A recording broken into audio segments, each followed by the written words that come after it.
Hello guys, तो इस video में हम न्यूक्लियस के बारे में पढ़ेंगे और साइटोप्लाज्म के बारे में पढ़ेंगे। तो न्यूक्लियस क्या होता है? सेल के अंदर एक लार्ज बॉडी होती है। ठीक है, जैसे ये हमारा सेल है, सेल के अंदर एक लार्ज बॉडी होती है जो सारी एक्टिविटीज़ को कंट्रोल करता है। ठीक है, जैसे मेन एक्टिविटीज़ जो भी होती है सेल की, वो सारी कौन कंट्रोल करता है? न्यूक्लियस कंट्रोल करता है। ठीक है, इसको हम क्या बोलते हैं? Control centre of cell. Control centre of cell, इसका काम क्या है? Controls all activities of cell. Activities जितनी भी सेल के अंदर हो रही है, रिप्रोडक्शन हो रहा है, रेस्पिरेशन हो रहा है, ट्रांसपोर्टेशन हो रहा है, डीएनए बन रहा है, क्रोमोसोम डिवाइड हो रहा है, जो भी हो रहा है, वो सब में क्या रोल प्ले करता है? कंट्रोल करता है न्यूक्लियस। ठीक है, अब हम देखते हैं स्ट्रक्चर ऑफ न्यूक्लियस। न्यूक्लियस का स्ट्रक्चर क्या है? न्यूक्लियस बना किससे है? न्यूक्लियस के मेन 4 पार्ट होते हैं: न्यूक्लियर मेम्ब्रेन, न्यूक्लियोप्लाज्म, न्यूक्लियोलस और क्रोमेटिन। ठीक है, न्यूक्लियर मेम्ब्रेन क्या होता है? जैसे हमने सेल मेम्ब्रेन पढ़ा था, जो सेल की बाउंड्री थी, वैसे ही न्यूक्लियर मेम्ब्रेन क्या हो जाएगा? न्यूक्लियर की बाउंड्री। ठीक है, न्यूक्लियर की बाउंड्री ये क्या होती है? डबल लेयर, 2 लेयर की न्यूक्लियर मेम्ब्रेन बनी होती है, जो आउटर बाउंड्री ऑफ न्यूक्लियस। ठीक है, उसके बाद न्यूक्लियोप्लाज्म, जैसे साइटोप्लाज्म होता है, जो भी हम आगे पढ़ेंगे। साइटोप्लाज्म होता है जेली लाइक स्ट्रक्चर।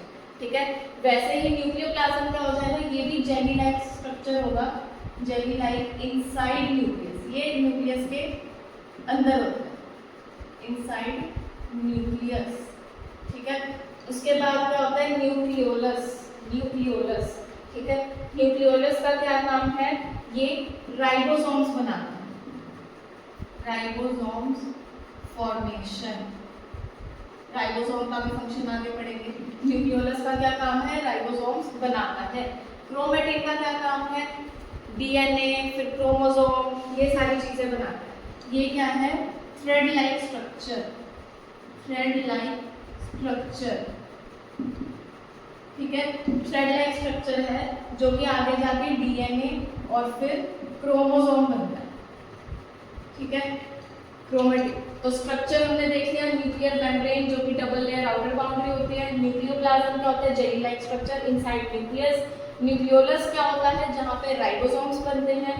क्रोमेटिन क्या होता है? थ्रेड लाइक स्ट्रक्चर, जो डीएनए क्रोमोसोम बनाने में हेल्प करता है। ठीक है, अब हम देखते हैं फंक्शन ऑफ न्यूक्लियस।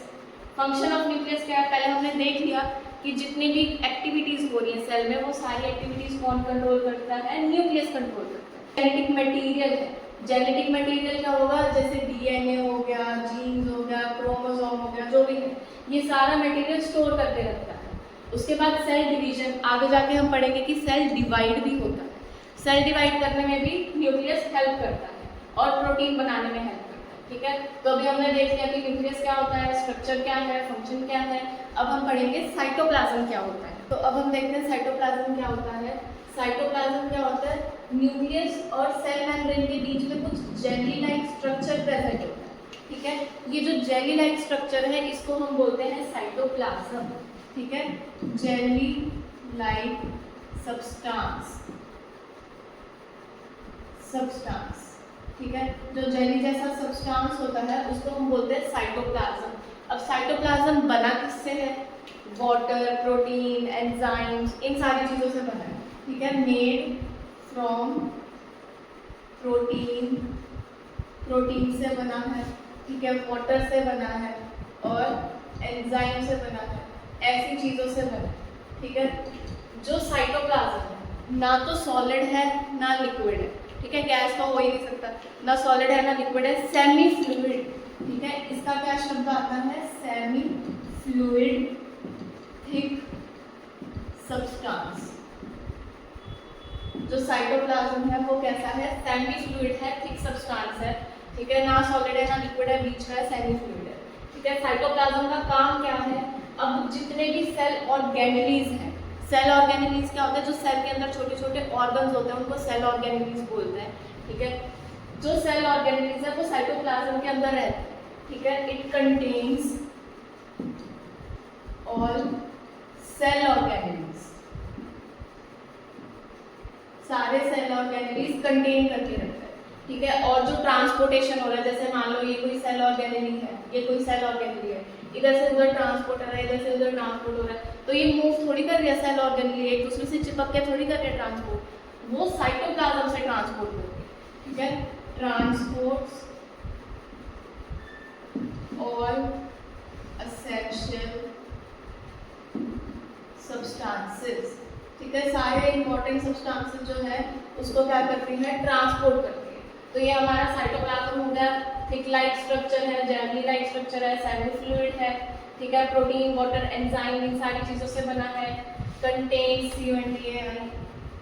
कंटेन्स और सेल ऑर्गेनेली, सारे और सेल ऑर्गेनेली साइटोप्लाज्म के अंदर पाए जाते हैं। ठीक है, और जो भी एसेंशियल सब्सटेंस है, जैसे गैस हो गया, वाटर हो गया, कोई न्यूट्रिएंट, कार्बोहाइड्रेट, फैट, जो भी है, सारी चीज ट्रांसपोर्ट कौन कर रहा है, साइटोप्लाज्म। अब हम नेक्स्ट वीडियो में सेल ऑर्गेनेलीज स्टार्ट करेंगे, जो एंडोप्लाज्मिक रेटिकुलम होता है, लाइसोसोम हो जाएगा, माइटोकॉन्ड्रिया, सारी चीज़ें कवर करेंगे। ठीक है, अगर यहाँ तक आपने वीडियो देख लिया तो प्लीज़ सब्सक्राइब और शेयर कर दो। Thank you.